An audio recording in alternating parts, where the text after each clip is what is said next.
حضرت حنظلہ رضی اللہ تعالیٰ عنہ کی شادی کی پہلی رات۔ بسم اللہ الرحمن الرحیم۔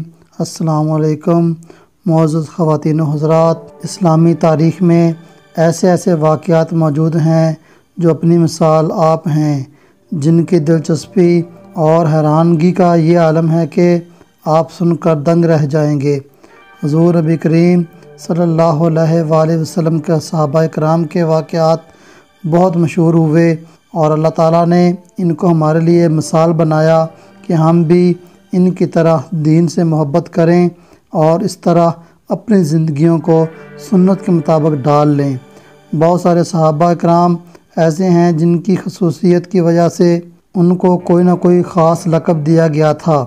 اسی طرح حضرت حنظلہ رضی اللہ تعالیٰ عنہ بھی واحد صحابی ہیں جن کو غسیل ملائکہ کا لقب دیا گیا، یعنی ایسا خوش نصیب انسان جس کو وفات کے بعد ملائکہ نے غسل دیا ہو۔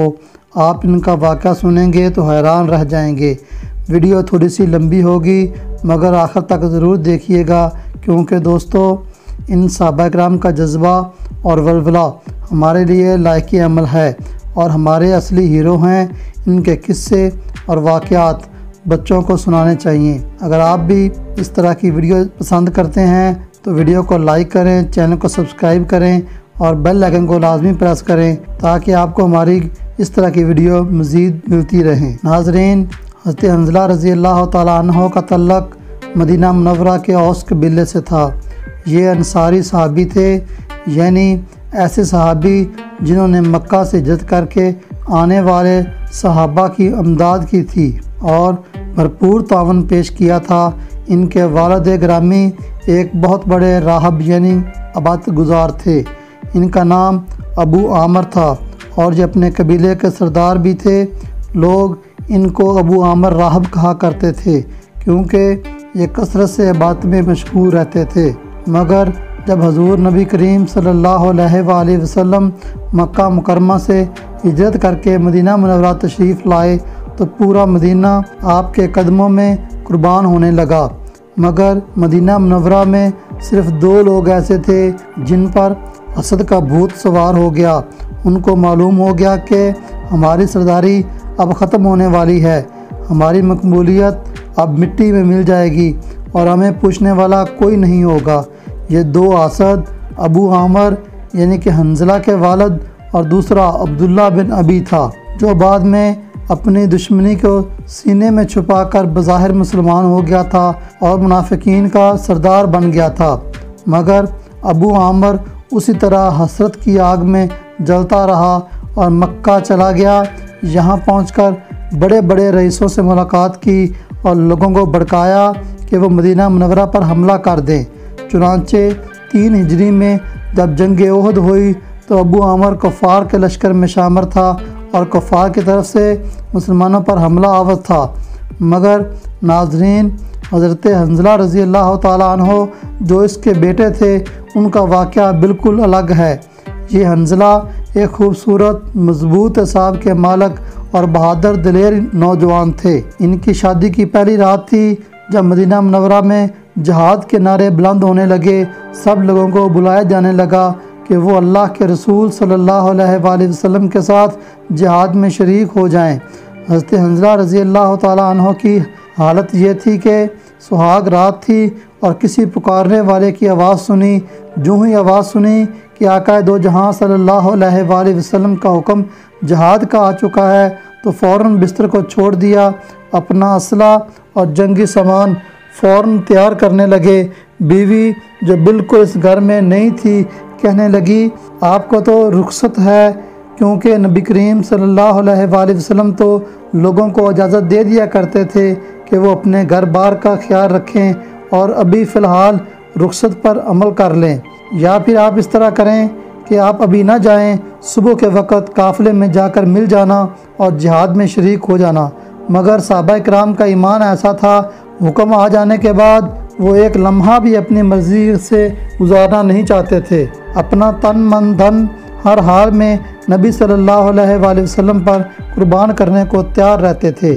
ذرا اب آپ سوچیں، جس کو اجازت ہو کہ وہ صبح قافلے میں پہنچ جائے، جس کی سہاگ رات ہو، جس کی بیوی بالکل نئی نویلی دلہن ہو اور بیوی منع بھی کر رہی ہو، مگر وہ اپنے ایمان اور حب نبوی میں اتنا پختہ اور مضبوط تھا کہ اپنی نئی نویلی دلہن کو مایوس کر دیا، عشق نبی غالب اپنے اوپر کر لیا اور اسی وقت اسی حالت میں جذبہ جہاد لے کر روانہ ہو گئے۔ غزوہ احد کی جنگ شروع ہو گئی اور حنظلہ رضی اللہ تعالیٰ عنہ نے دیکھا کہ ان کے والد جو ایک حسد کا مارا ہوا ہے اور جو اس جنگ کا ذمہ دار ہے، جو مسلمانوں کی بلندی کو پسند نہیں کرتا، جو اسلام اور دین حق سے نفرت کرتا ہے، وہ بھی مخالفین کے صف میں شامل ہے۔ ان کا جذبہ ایمانی آسمانوں کو چھونے لگا اور یہ بےتاب ہو گئے، ایسے اسلام میں دشمن شخص کو میں خود درون قتل کر دوں گا۔ اسی معاملے میں آپ نبی کریم صلی اللہ علیہ وآلہ وسلم کے پاس گئے، حاضر ہوئے اور عرض کی، مجھے اجازت فرمائیں کہ میں اپنے والد کو قتل کر دوں، مگر نبی کریم صلی اللہ علیہ وآلہ وسلم نے اس بات کو گوارا نہ کیا اور اجازت نہ دی۔ ادھر ان کی بیوی نے اس رات عجیب و غریب خواب دیکھا کہ حضرت حنظلہ رضی اللہ تعالیٰ عنہ کے روانہ ہوتے ہی وہ اپنے قبیلے کے کچھ افراد کو بلا لائیں اور ان کو اپنا خواب سنایا۔ پہلے پہل آپ نے اپنے معزز قبیلے کے لوگوں کو بلایا اور کہا کہ تم گواہ رہنا، حنظلہ میرے شوہر ہیں اور میں نے سہاگ رات ان کے گھر میں بسر کی ہے۔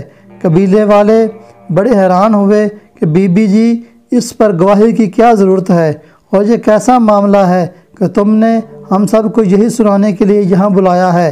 بیوی کہنے لگی، اصل حقیقت یہ ہے کہ جب حنظلہ گئے تو مجھے کچھ دیر کے لیے اونگ آ گئی اور میں نے عجیب و غریب خواب کا منظر دیکھا ہے کہ آسمان کھل گیا ہے اور حنظلہ اس میں داخل ہو گئے ہیں اور پھر آسمان کا دروازہ فوراً بند ہو گیا۔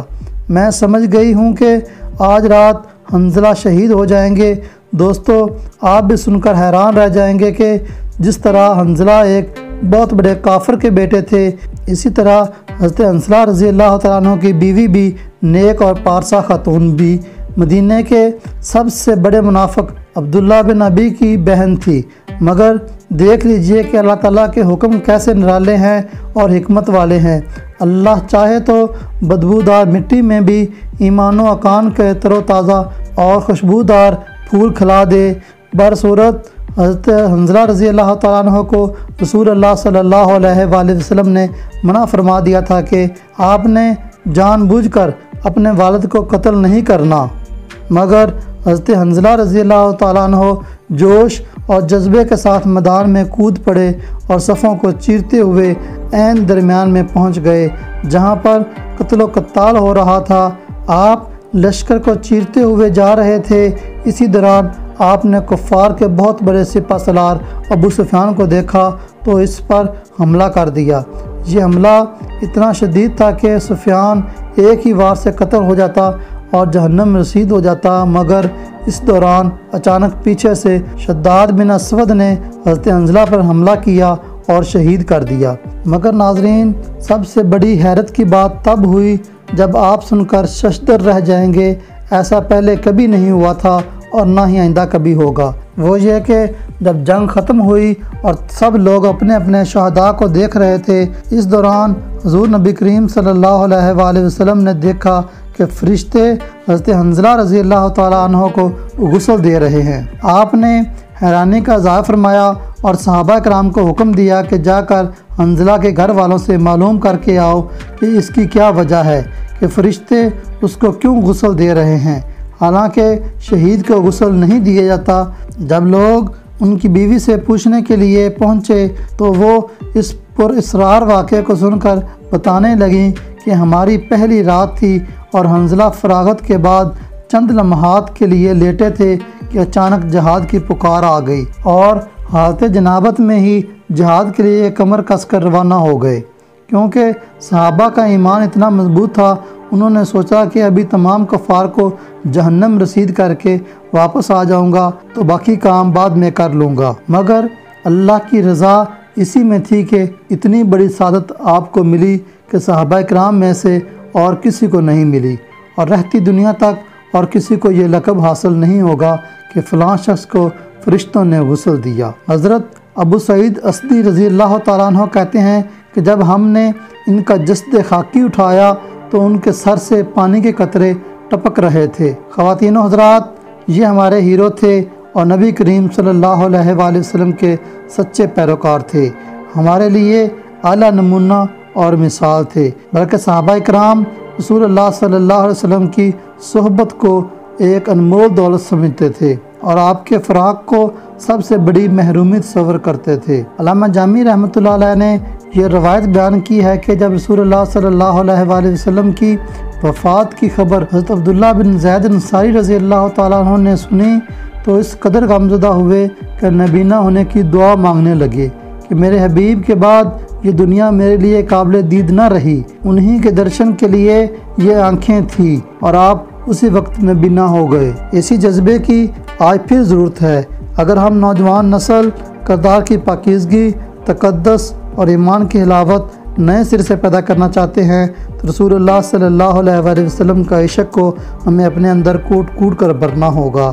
اللہ تعالی ہم سب کو صحابہ کرام اور نبی پاک صلی اللہ علیہ وآلہ وسلم کی سیرت پر عمل کرنے کی توفیق عطا فرمائے، آمین۔ اگر ویڈیو اچھی لگی ہو تو ویڈیو کو لائک کریں، چینل کو سبسکرائب کریں، دوستوں کے ساتھ شیئر کریں، کمنٹ سیکشن میں اپنی رائے کا اظہار ضرور کیجیے۔